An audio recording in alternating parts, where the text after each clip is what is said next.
Welcome to మన TV. ముందుగా headlines చూద్దాం.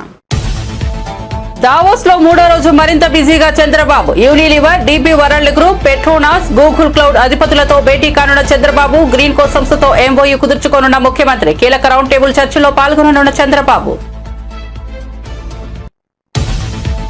అర్హులైన ప్రతి ఒక్కరికి రేషన్ కార్డు ఇస్తామన్న ఉత్తమ్. ప్రతిపక్షాలు తప్పుడు ప్రచారం చేస్తున్నాయని మండిపాటు. 10 ఏళ్ల పాటు బీఆర్ఎస్ ప్రభుత్వం రేషన్ కార్డులు ఇవ్వలేదని విమర్శ.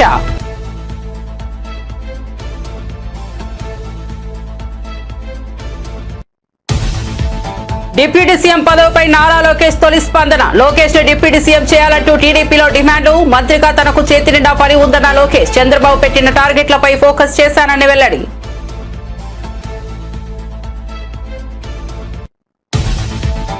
చంద్రబాబు మాట నిలబెట్టుకున్నారన్న హరీష్ రావు. రేవంత్ ఒక్క హామీ కూడా నెరవేర్చలేదని ఎద్దేవా. రేషన్ కార్డు కోసం ఎన్నిసార్లు దరఖాస్తు చేసుకోవాలన్న హరీష్. రేవంత్ కు దమ్ముంటే గ్రామ సభలకు రావాలని సవాల్. చెప్పిన విధంగానే చంద్రబాబు పెన్షన్ పెంచారని వ్యాఖ్య. ఉదయం 6 గంటల నుంచి హైదరాబాద్ లో ఐటీ సోదాలు. దిల్ రాజు నివాసం కార్యాలయంలో సోదాలు. ఈ సోదాలు నా ఒక్కటిపైనే జరగడం లేదు, ఇండస్ట్రీ అంతా జరుగుతున్నాయని వెల్లడి.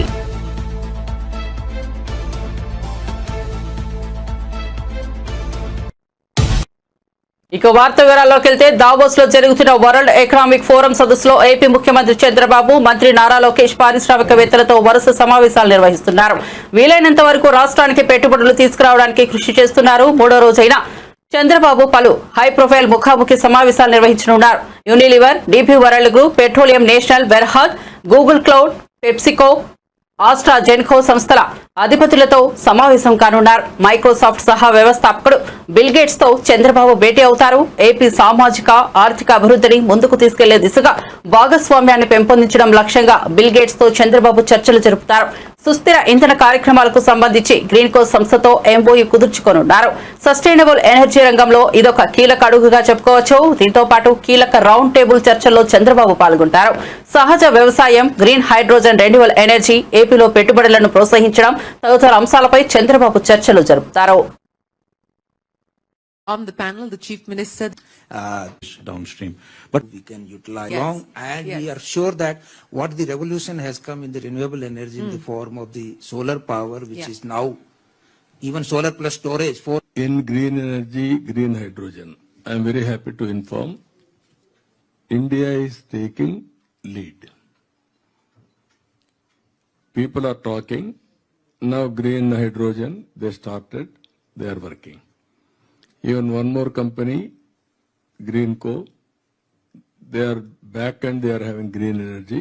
Now they are going for green hydrogen, downstream, ammonia, other areas. Then people will think, where is the market? How to go? There is market. Is it affordable or not? There is another question mark. So with all these things, what I wanted to impress everybody, originally, around 10 years back or maximum 15 years back, solar power 15 rupees, 16 rupees unit, prohibitive cost. Then nobody used to talk about it. Around again 2014, we thought innovative ways how to reduce the cost, go for scaling. Then we have gone in a big way, solar, wind, all these things. Around 2018, I announced unit cost will come down around 1 rupee 50 paisa to 2 rupees. Today, around 2 rupees, 2 rupees 30 paisa, 40 paisa, it has come. One story I will tell you. Yes. When telecom revolution, at that time, I was responsible. I gave Vajpayee ji to go for deregulation of telecommunication sector in India. Then he agreed. He has deregulated, transformed the sector. At that time, ordinary phone, 20,000 rupees. Luxurious. Then I met Dhirubhai Ambani ji. I met him. I told him, technology is fast changing. As on today, news channels are coming. It will go to satellite. From there it is coming. Voice is coming through BSNL lines, data is coming differently. Tomorrow convergence is coming. All voice, video, or text, everything will come automatically. Bandwidth, if you seek fiber, originally we used to use copper. People used to cut it and melt it and sell. That is more profitable. Now fiber has come. Because of fiber, there is no need to have any raw material. Only we have to ignite little power. Then he started this industry. Then he announced at that time $5 billion. From 20,000 to 2,000 rupees it has come. Drastic. Ration కార్డుల కోసం ఎవరూ ఆందోళన చెందాల్సిన అవసరం లేదని అర్హులైన ప్రతి ఒక్కరికి రేషన్ కార్డులు ఇస్తామని మంత్రి ఉత్తమ్ కుమార్ రెడ్డి భరోసా ఇచ్చారు. ప్రతిపక్షాలు తప్పుడు ప్రచారం చేస్తున్నాయని ఎవరూ ఆందోళన చెందవద్దని చెప్పారు. పేదలందరికీ రేషన్ కార్డులను మంజూరు చేస్తామని తెలిపారు. కరీంనగర్ జిల్లా మానకొండూరు గ్రామసభలో మాట్లాడుతూ ఆయన వ్యాఖ్యలు చేశారు. దరఖాస్తు చేసుకున్న రేషన్ కార్డు ఇస్తామని ఉత్తమ్ తెలిపారు. రేషన్ కార్డులు ఇవ్వకుండా 10 ఏళ్ల పాటు ప్రజలను బీఆర్ఎస్ మోసం చేసిందని మండిపడ్డారు. మరోవైపు ఈ నెల 24 వరకు రేషన్ కార్డులను దరఖాస్తు చేసుకునే అవకాశం ఉంది. ఈ నెల 26 నుంచి అర్హులకు రేషన్ కార్డులను ప్రభుత్వం జారీ చేయనుంది. ఈ రేషన్ కార్డుల ప్రక్రియ పూర్తయిన తర్వాత అర్హత ఉండే చివరి వ్యక్తి వరకు వచ్చిన తర్వాత మేము ఇప్పటిలాగా దుడ్డు బియ్యము మరి కోర్స్ గ్రెయిన్స్ ఇవ్వబోము. మేము మంచి క్వాలిటీ సన్న బియ్యం ఇవ్వబోతున్నాం చెప్పి మనం చేస్తున్నాం. అక్కలు చెల్లెళ్ళు మీరు గుర్తుపెట్టుకోండి, ఇది మన కాంగ్రెస్ ప్రభుత్వం. మేము గతంలో లాగా ఏదో ఇస్తామంటే ఇచ్చినట్టు అది నిజంగా చాలా మందికి తినడానికి కూడా ఉపయోగం లేకుండే విధంగా కాదు. ఈ రేషన్ కార్డు ప్రక్రియ పూర్తయినాక మేము ప్రతి వ్యక్తికి అర్హత ఉన్న ప్రతి వ్యక్తికి 6 కిలోల మంచి క్వాలిటీ సన్న బియ్యం ఇవ్వబోతుందని చెప్పి నేను మనం చేస్తున్నాను.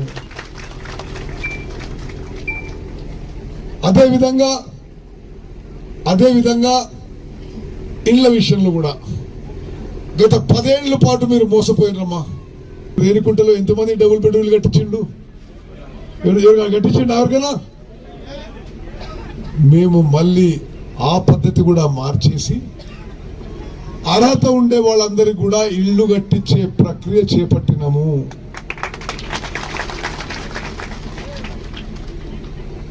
ఈ మీటింగ్ తర్వాత ఇళ్లు అవసరం ఉన్న వాళ్ళు కూడా అందరు కూడా మీరు లిస్టు చూడండి. మీ పేరు ఆల్రెడీ ఉంటే పర్వాలేదు, లేకుంటే మీ పేరు రాయించండి. మీకు ఇల్లు నిర్మాణానికి అందరికీ ఎవరైతే అర్హత ఉంటుందో ఇల్లు కట్టుకోవడానికి 5 లక్షల రూపాయలు ఇవ్వబడుతుంది. ఎస్సీ ఎస్టీలకి అదనంగా 1 లక్ష రూపాయలు ఇచ్చి 6 లక్షల రూపాయలు ఇవ్వబోతున్నాము. ఇది కాక రైతు భరోసా విషయంలో గత ప్రభుత్వం ఎంత ఇచ్చింది? ఎకరాకి సంవత్సరానికి 10,000 రూపాయలు ఇచ్చింది. మీకు ప్రభుత్వం నిర్ణయించిన ఎలిజిబిలిటీ క్రైటీరియా ప్రకారం మీకు అర్హత ఉంటే తప్పనిసరిగా మరి మీకు కొత్త రేషన్ కార్డు కానీ పాత రేషన్ కార్డులో మిగిలిపోయిన కుటుంబ సభ్యులు కానీ యాడ్ చేయడం జరుగుతుంది. అక్కలు చెల్లెలు మీరు అర్థం చేసుకోవాలమ్మా. ఇప్పటి వరకు మనకి రేషన్ వ్యవస్థ ఏ విధంగా నడుస్తుంది?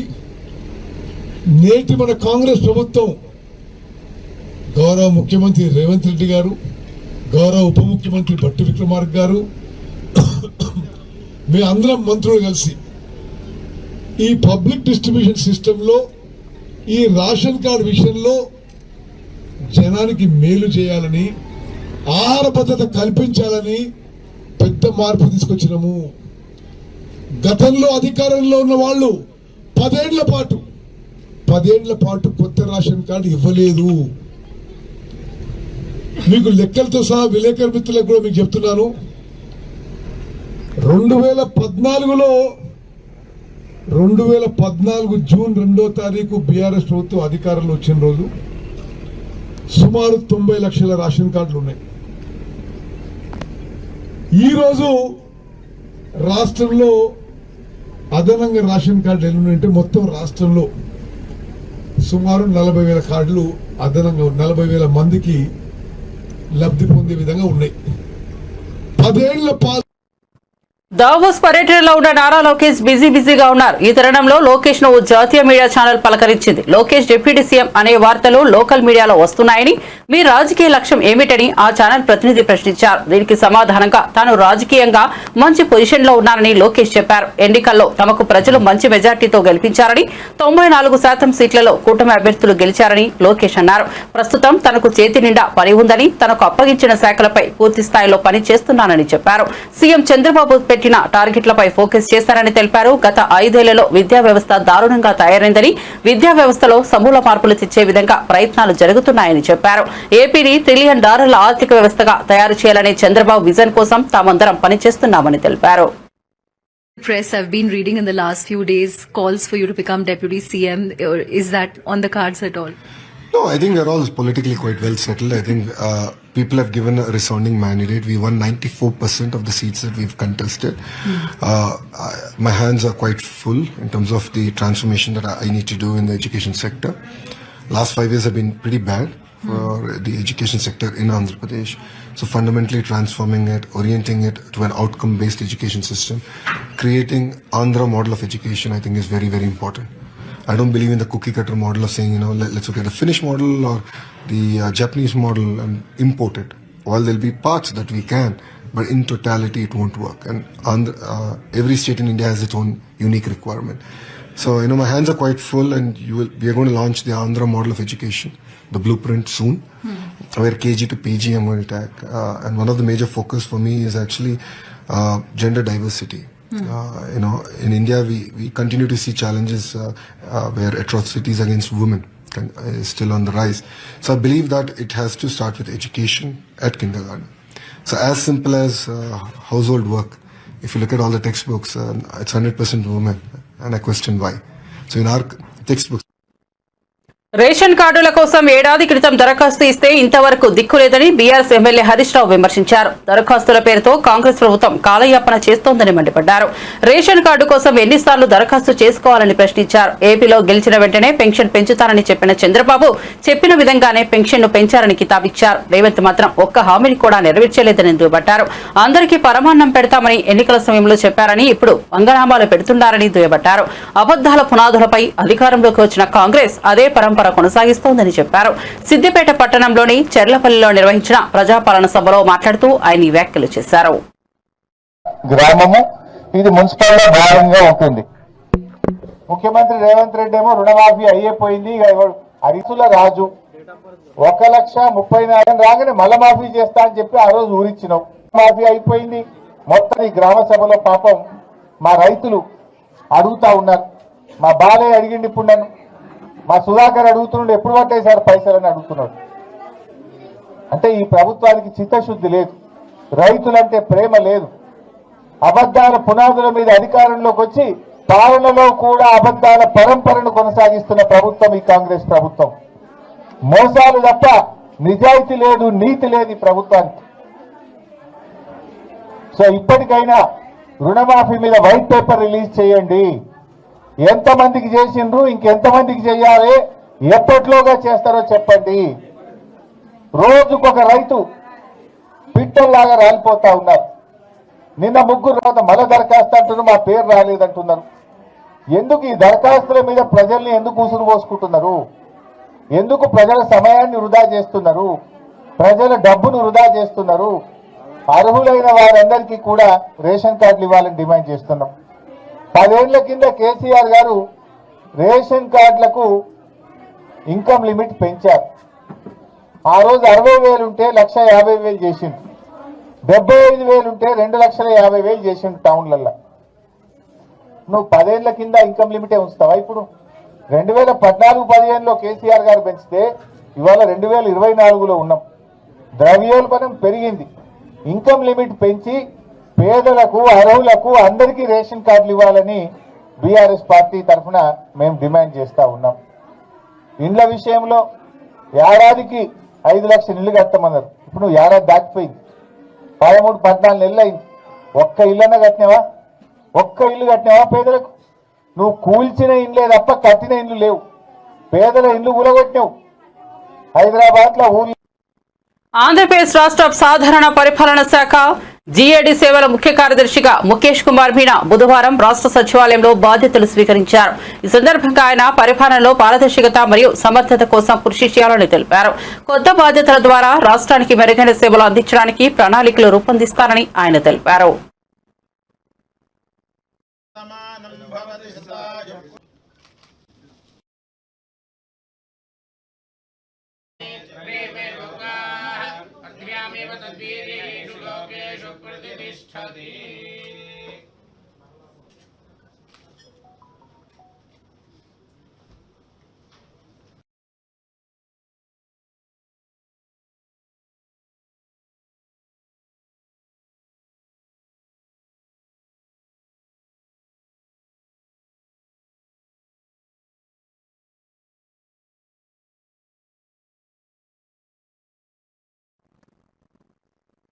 ప్రముఖ నిర్మాత దిల్ రాజు ఆయన బంధువుల నివాసాలు కార్యాలయాల్లో ఐటీ సోదాలు జరుగుతున్న సంగతి తెలిసిందే. పలువురు ఇతర నిర్మాతలపైన ఐటీ దాడులు జరుగుతున్నాయి. అయితే మీడియాలో తన గురించే ప్రముఖంగా ప్రచారం జరుగుతుండడం పట్ల దిల్ రాజు విచారం వ్యక్తం చేశారు. ఐటీ సోదాలు తన ఒక్కడిపైనే జరగడం లేదని, ఇండస్ట్రీ అంతా జరుగుతున్నాయని దిల్ రాజు స్పష్టం చేశారు. ఐటీ అధికారుల సోదాలు జరుగుతున్న సమయంలో దిల్ రాజు బాల్కనీలోకి రాగా ఐటీ దాడులు పూర్తయ్యాయా అని మీడియా ప్రశ్నించింది. ఈ ప్రశ్నకు దిల్ రాజు పై విధంగా సమాధానమిచ్చారు. ఐటీ అధికారులు వాళ్ళ డ్యూటీ వాళ్ళు చేస్తున్నారని వ్యాఖ్యానించారు. కాగా ఉదయం 6 గంటల నుంచి ఐటీ అధికారులు పలు బృందాలుగా ఏర్పడి హైదరాబాద్ లోని టాలీవుడ్ నిర్మాతలు, పలు సినీ మీడియా సంస్థలపై ఏకకాలంలో దాడులు చేపట్టారు.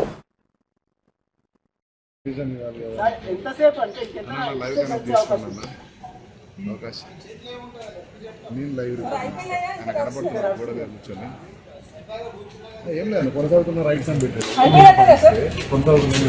నో పాయింట్స్ అదే సరిపోతాయి. ఓకే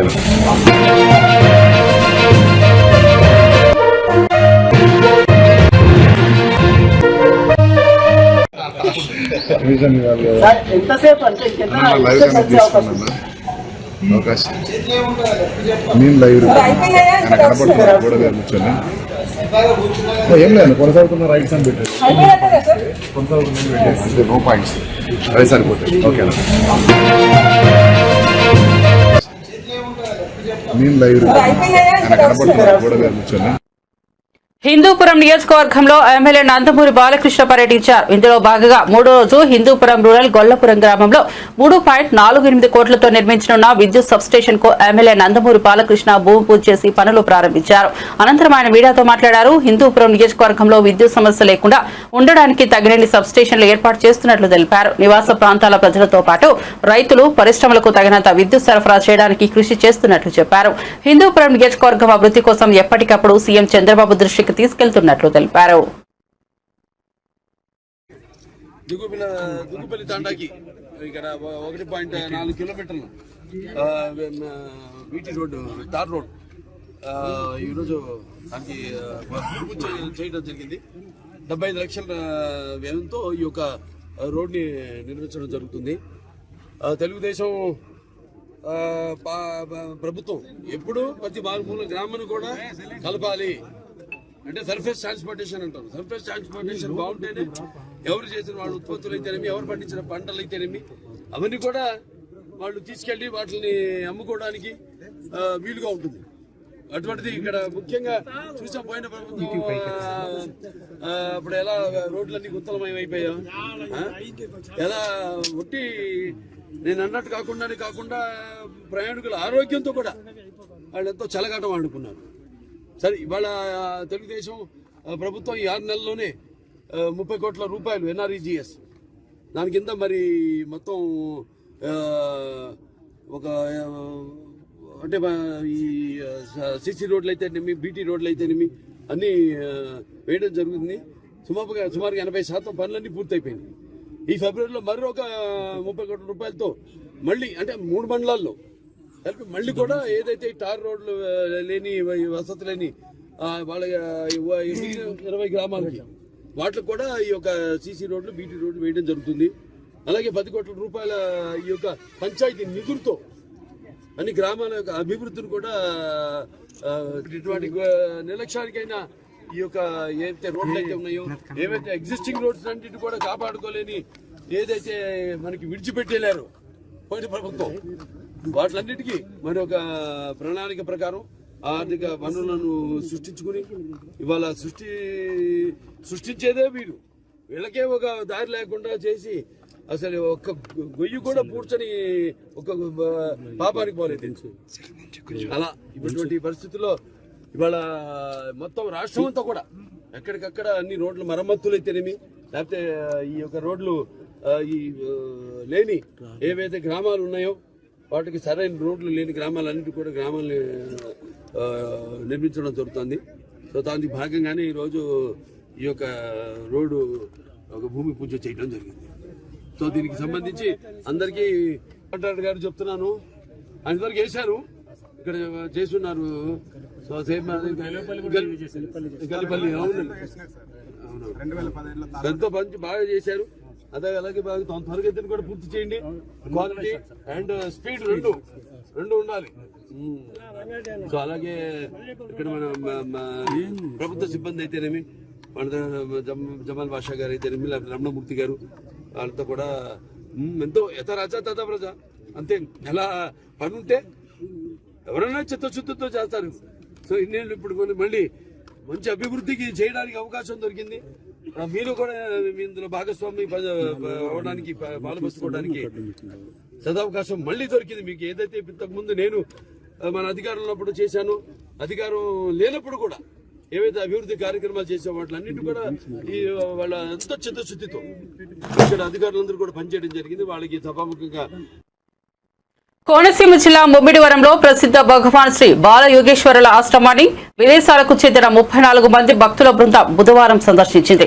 ఫ్రాన్స్, బెల్జియం, లెబనాన్ దేశాలకు చెందిన వీరంతా ఆశ్రమంలో పెద్ద చిన్న బాలయోగేశ్వరుల సమాధులను దర్శించుకుని ప్రత్యేక ప్రార్థనలు చేశారు. బాలయోగేశ్వరుల చరిత్రను అడిగి తెలుసుకున్నారు.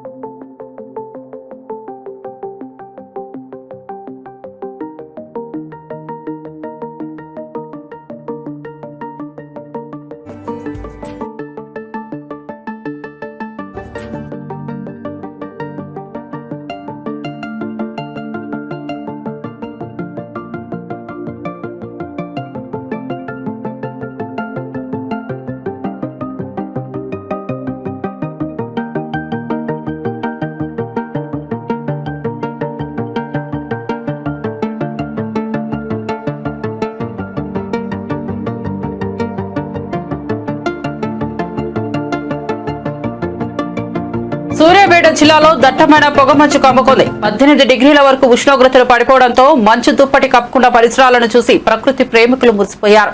మరోవైపు పొగమంచు కారణంగా వాహనదారులు తీవ్ర ఇబ్బందులు పడుతున్నారు. వాహనదారులు లైట్లు వేసుకుని ముందుకు కదలాల్సిన పరిస్థితి ఏర్పడింది.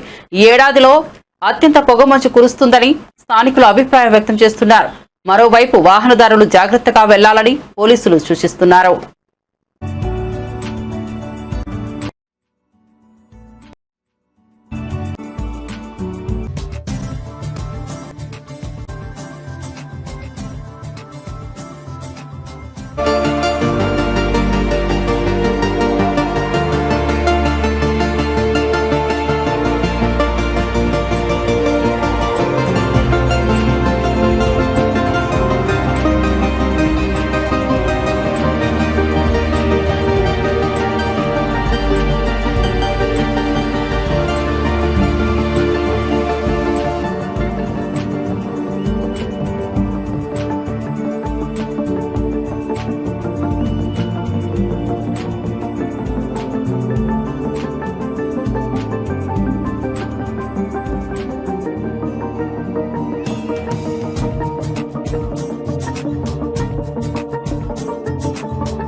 వరంగల్ జిల్లా వర్ధన్నపేట మండలం ఇల్లంద శివారులో తెల్లవారుజామున గుర్తు తెలియని వ్యక్తులు ఎస్ఆర్ఎస్సీ ప్రాజెక్టు 53వ గేటును తెరిచారు.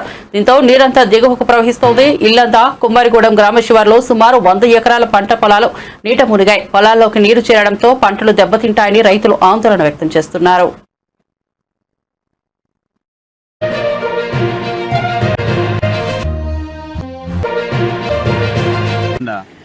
ఏదన్నా నైట్ ఎవరో గుర్తు తెలియని వ్యక్తులు మొత్తం 53 DBM నెంబర్ మొత్తం లేపిపోయేసరికి ఇప్పుడు కనీసం 60-70 ఎకరాలు మా రైతులు మొత్తం ఆ పంట పొలాలన్నీ నాట్లన్నీ కొట్టుకుపోయినాయన్న. మేము మళ్ళీ నాటేయాల్సి వస్తుంది. అంత ఇబ్బందులు ఉన్నామన్న. కనీసం 40-50 ఎకరాలు మొత్తం ఆగం అడిగి అయినాయన్న. అధికారులు చెప్తే అధికారులు ఒక్కరు స్పందిస్తలేరు. అధికారులు అందుబాటులో లేరు. ఇప్పుడు పొద్దుటి ఫోన్ చేస్తే వస్తాం అని అంటున్నారు. ఒక్క అధికారులు రాలేదన్న. 10 రోజుల కాంచి పోతున్నాయి కానీ అది యథావిధిగా లెవెల్ గా పోతున్నాయి. నైట్ మొత్తం లేపిపోయారు. మొత్తం అంత ఫుల్ ప్రెషర్ లేచిపోతే కెనాల్ మీద నుంచి ఉరులుకుంటా పోయి మొత్తం పంట పొలాలన్నీ ఆగమైనాయి.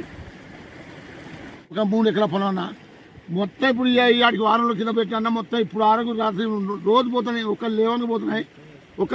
మేము కూడా మాట్లాడలే. సరే పోనీ అంటున్నాం. ఇప్పుడు ఏం లేదు. ఇప్పుడు అడ్డం ఇప్పుడు కొత్తగాను అధికారం కూడా చెప్పిన కూడా వాళ్ళు కూడా ఏ సీఎంకు మనకు ఇది అయినట్టు కెనలో కూడా ఫోన్ చేసినప్పుడు వాళ్ళు కూడా వస్తలేరు. ఇక వాళ్ళకి అంతా అవసరం కూడా రోజు తిరగాలి. ఎవడు తిరగాలి. ఇప్పుడు ఇన్ని పొలాలు ఇన్ని పైసలు పెట్టుకున్నాం. ఇప్పుడు మేము ఏం లేదు. మందు పోసుకొని చేసేటట్టున్నాము. మాకు ఎవడైనా వచ్చి మాకు సహకారం చేస్తారా చేరా. ఇప్పుడు ఏం చేయాలి మరి. ఇప్పుడు పొద్దున ఎస్ఐ గారు కూడా ఫోన్ చేసినాం. ఎస్ఐ గారు కూడా వస్తుంది. ఇప్పుడు ఎస్ఐ గారు కూడా రాలే పొద్దున. ఇప్పుడు ఆయన ఏ గారు కూడా ఫోన్ చేయాలి. ఏ గారు కూడా రాలే. ఇప్పుడు మేము సావాలా, మేము బతకాలా. ఇక ఎవరిని చెప్పుకోవాలి. మా గతులు మా పరిస్థితి ఎవరికి చెప్పుకోవాలి. ఇప్పుడు సావాలా. ఇప్పుడు చూడండి మీరే అవుతుంది కదా. ఒక 20 ఎకరాలు ఇప్పుడు 50 ఎకరాల పొలం మొత్తం ఎక్కువ ఎకరం. నా పేరు బుక్కెమల్లు మొత్తం ఆగమైంది. ఇప్పుడు నేను ఇంకా ఏం చేసాను. మా అధికార పార్టీ కూడా ఇప్పుడు ఎవరు చెప్పుకుంటా ఇది. ఇప్పుడు మా ఎమ్మెల్యే గారు కూడా ఇప్పుడు ఎమ్మెల్యే గారు కూడా ఈ డిఎం ఎవరు ఉన్నా ఏ గారి మీద ఎస్ఐ గారి మీద కూడా చర్య తీసుకోవాలి. ఇప్పుడు అంత వారం మేము పోతాం కాబట్టి మేము ఏం చెప్పినప్పుడు మేము అందరం మా కుటుంబం కూడా మొత్తం కూడా చచ్చిపోతాం సార్. ఇప్పుడు ఎన్ని ఎకరాలు ఇచ్చాడు? నాది 6 ఎకరాలు మొత్తం కుట్టుకుపోయింది. మొత్తం 6 ఎకరాలు మొత్తం నాదే. ఎవరిది లేదు. ఒక్క మొత్తం నాది. ఇప్పుడు మీరే చూస్తాను. ఇగో మొత్తం నాది. ఇది నాది. అది నాది. మొత్తం నాదే. మొత్తం కుట్టుకుపోయింది. అక్కడ మొత్తం మా లమ్మడల్లి రైతు పెట్టే మొక్కలు 50 రాత్రి మా టండల్లో వచ్చి మొత్తం లేకపోతే మా పొలాలు ఆగ ఇప్పుడు మేము ఏం చేయాలి. మేము ఊరికి పెట్టి ఇప్పుడు నిన్న పోయిన నాట్లు మొత్తం కుట్టుకుపోయింది. ఇప్పుడు ఒక 20 ఎకరాలు మొత్తం. ఇప్పుడు ఇక్కడ అది అక్కడ పోయి చూస్తే ఇక మా ఘోరం మా పర్సన్ ఇక్కడికి మర్చిపోతాం. అక్కడ పోతా ఇక మీరే. బులెటిన్ ముగించే ముందు హెడ్లైన్స్ మరోసారి చూద్దాం. దావోస్ లో 3వ రోజు మరింత బిజీగా Chandrababu. Unilever, DP World Group, Petronas, Google Cloud అధిపతులతో భేటీ కానున్న చంద్రబాబు. గ్రీన్ కోస్ట్ సంస్థతో ఎంఓయూ కుదుర్చుకోనున్న ముఖ్యమంత్రి. కీలక రౌండ్ టేబుల్ చర్చల్లో పాల్గొననున్న చంద్రబాబు. అర్హులైన ప్రతి ఒక్కరికి రేషన్ కార్డు ఇస్తామన్న ఉత్తమ్. ప్రతిపక్షాలు తప్పుడు ప్రచారం చేస్తున్నాయని మండిపాటు. 10 ఏళ్ల పాటు బీఆర్ఎస్ ప్రభుత్వం రేషన్ కార్డులు ఇవ్వలేదని విమర్శ.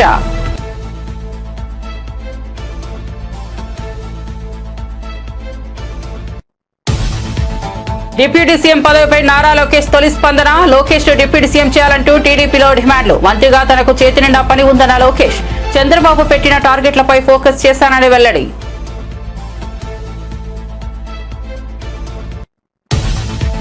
చంద్రబాబు మాట నిలబెట్టుకున్నారన్న హరీష్ రావు. రేవంత్ ఒక్క హామీ కూడా నెరవేర్చలేదని ఎద్దేవా. రేషన్ కార్డు కోసం ఎన్నిసార్లు దరఖాస్తు చేసుకోవాలన్న హరీష్. రేవంత్ కు దమ్ముంటే గ్రామ సభలకు రావాలని సవాల్. చెప్పిన విధంగానే చంద్రబాబు పెన్షన్ పెంచారని వ్యాఖ్య. ఉదయం 6 గంటల నుంచి హైదరాబాద్ లో ఐటీ సోదాలు. దిల్ రాజు నివాసం కార్యాలయంలో సోదాలు. ఈ సోదాలు నా ఒక్కడిపైనే జరగడం లేదు. ఇండస్ట్రీ అంతా జరుగుతున్నాయని వెల్లడి.